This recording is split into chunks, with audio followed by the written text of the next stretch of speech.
Hammaga salom. Bugun men Barno bilan 3 ta savol beramiz. Ketdingmi?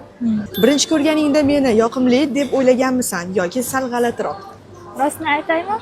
Rosti kerak emas. Birinchi ko'rganimda men Marjonani juda ham aqlli qiz deb o'ylagandim. Shunaqa o'ylardim dedingmi?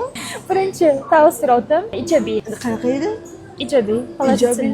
Ijobiy. Keyinchi nima o'zgardi? Keyin hech narsa o'zgarmadi, просто такой xarakter дерзкийroq, Margoni, Barnoga o'xshagan xarakteri bor. San Sebastianmi? Birinchi ko'rganimda, birinchi kelganimda Sitor komandamizdan birinchi odam edi. Kim men bilan rus tilida gaplashgani. Juda ham yuvosh, aqlli, o'qimishli, birov bilan ishi yo'q qiz deb o'ylagan edim. Lekin hozirgacha, kстати, meni мнением o'zgarmadi. Xuddi shunaqa. Просто ozgina xarakterini boshqa tarafini ham ko'rib qoldik. Jahliga deb qo'ysangiz, bu qiz oldiga yaqin kelmaydi. Begi. Ketdi.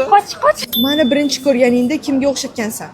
O'zi seni birinchi ko'rganimda endi- chiroyli, ko'zi katta, chiroyligini qiz birinchi marta sezmadim, lekin hozir sezyapman, что Margo Wednesdayga juda ham o'xshaydi. Margoni profilida ham Wednesdayga o'xshagan, make-up ham qilgan-da. Da. Еще там aurasini прям ты передала вот это. Nima, biz aktrisa emasmizmi? Men Sitorni endi hamma biladi. Bu qizlar endi o'sha turetskiy aktrisaga o'xshataman. Ismini Nihan, Neslihan. Bir ikkita video ham qilgansiz? Oxirgi savolimiz. Da. Agar meni yana birinchi marta uchratsang, yonimga kelarmiding yo qocharmiding? Qochardim. Nima dedingiz? Tanishardim, albatta. Tanishardim, yaxshigina qiz-ku. Faqat pichoqni ol, iltimos. Мне уже страшно. Birinchi marta men yana imkonim bo'lganda, albatta